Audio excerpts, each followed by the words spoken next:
Okay, welcome back to Flair college. आज हम study करने वाले हैं इंट्रोडक्शन टू प्रोबेबिलिटी। अगर मैं आपको टेक्स्ट बुक में भी दिखाऊं तो 5.1.3 आज हमारा छोटा सा टॉपिक है इंट्रोडक्शन टू प्रोबेबिलिटी। ओके, तो स्टार्ट करते हैं हम इंट्रोडक्शन टू प्रोबेबिलिटी को। तो probability is a study of how likely an event is to happen, यानी कोई भी इवेंट जो होने वाला है या उसके होने के कितने फीसद चांस हैं, उसकी जो स्टडी है उसको हम बोलते हैं प्रोबेबिलिटी।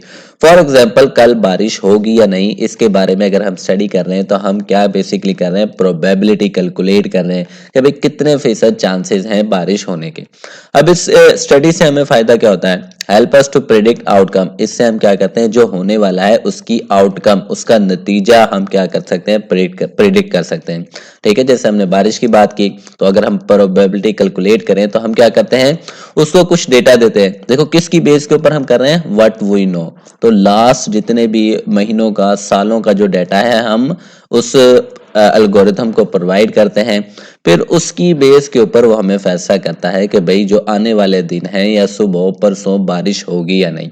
ठीक है, अगर हम एक और एग्जांपल की बात करें जो आपकी बुक में गिवन है, जैसा कि फ्लिप ए कॉइन, आपने कोई भी सिक्के को ऊपर उछालना है। अब उसके दो ही पॉसिबल आउटकम हो सकते हैं, या तो हेड्स आ सकता है या टेल्स आ सकते हैं। तो अब इनकी प्रोबेबिलिटी क्या है, दोनों की प्रोबेबिलिटी मतलब कितने फीसद इम्कान है, दोनों के इम्कान है 50%। कोई भी आ सकता है, हेड भी आ सकता है, टेल भी आ सकता है, दोनों के 50-50 चांसेस हैं।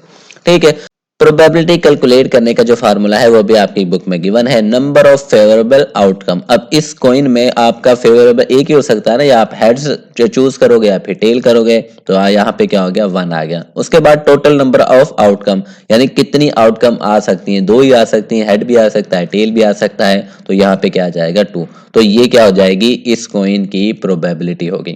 ठीक है, अब ये कहाँ कहाँ पे यूज होती है, आप वेदर भी कल बारिश होगी या नहीं उसको भी प्रिडिक्ट करते हो प्रोबेबिलिटी स्टडी की वजह से। इसी तरह आपने कोई डिसीजन लेना है कि भाई ये मेरा बिजनेस रन होगा या नहीं, या आने वाले वक्तों में इसकी वैल्यू ऊपर जाएगी या नीचे जाएगी, तो ये जितने भी बिजनेस के डिसीजन है वहां पे भी हम इसी स्टडी का यूज करते हैं। फिर उसके बाद प्लेइंग क्रिकेट, जैसा कि कोई भी गेम हो गई, हम क्रिकेट की बात कर लेते हैं। क्रिकेट में क्या होता है, हम प्लेयरों को देखते हैं कौन कितना अच्छा खेलता है, उसका स्ट्राइक रेट क्या है, फिर किस जगह पे खेल रहे हैं, विकेट किस तरह की है, किसको हेल्प मिलेगी, बॉलर्स को या फिर बैट्समैन को। तो ये सारी स्टडी करते हैं, उसकी बेस के ऊपर हम क्या करते हैं, डिसीजन लेते हैं कि भाई कौन कल जीतने वाला है, कौन हारने वाला है। ठीक है, तो ये बेसिकली होती है प्रोबेबिलिटी। आई होप आपको समझ आ गई होगी। कोई क्वेश्चन हो तो पूछ लीजिएगा, चैनल को लाजमी सब्सक्राइब कीजिएगा। ओके।